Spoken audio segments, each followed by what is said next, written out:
Hello साथियों, नमस्कार। मैं भोले शंकर जोशी, फिजियोथेरेपिस्ट।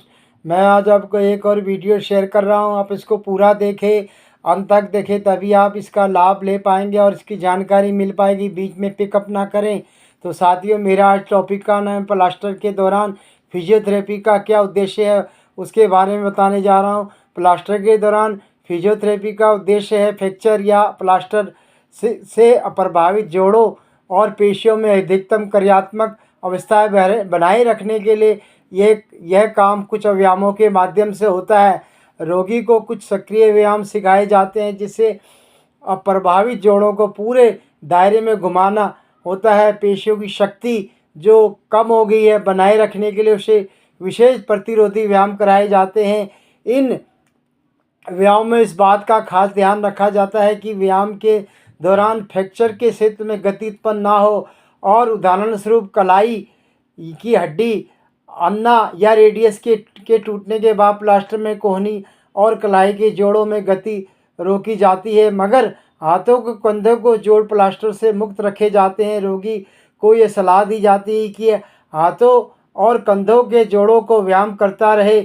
ऐसा न करने पे इस अप्रभावित भागों में कुछ अकड़न हो जाती है और शोल्डर हेड सिंड्रोम विकसित होने की संभावना होती है, जिसे ठीक करने के लिए हड्डी जोड़ने की अपेक्षा कहीं ज़्यादा समय लग जाता है।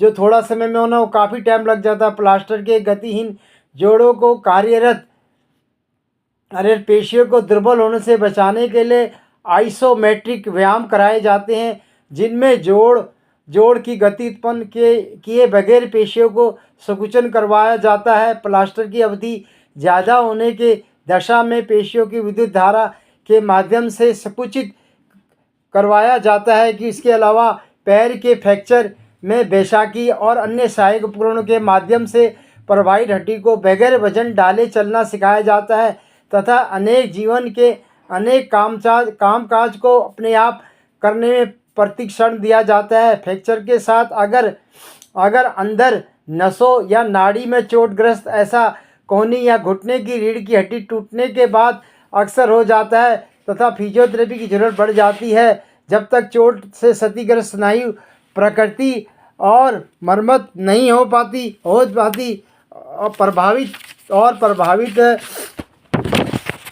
प्रभावित भाग में गति पेशियों को संकुचित संवेदनहीन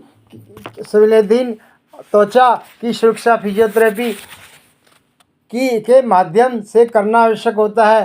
प्लास्टर कटने के बाद तुरंत ही फिजियोथेरेपी का मुख्य उद्देश्य अकड़े हुए जोड़ों को गति को फिर से वापस लाना, पेशियों को पुनः शक्तिशाली बनाना, धीरे धीरे रोगी को दैनिक कामकाज करने की क्षमता वापस लाना। इसके अलावा रोगी को मनोविज्ञान सबल प्रदान करना भी फिजियोथेरेपिस्ट की जिम्मेदारी होती है। जोड़ की गति वापस लाने के लिए यथासंभव व्यायाम, चिकित्सा, सक्रिय गति की तकनीकों का उपयोग किया जाता है। फिजियोथेरेपी विशेषज्ञ निर्देश में रोगी व्यायाम करता है। दर्द को कम करने के लिए जकड़े ऊतकों को लचीला बनाने के लिए आविष्कृत विद्युत चिकित्सा के नई साधन है।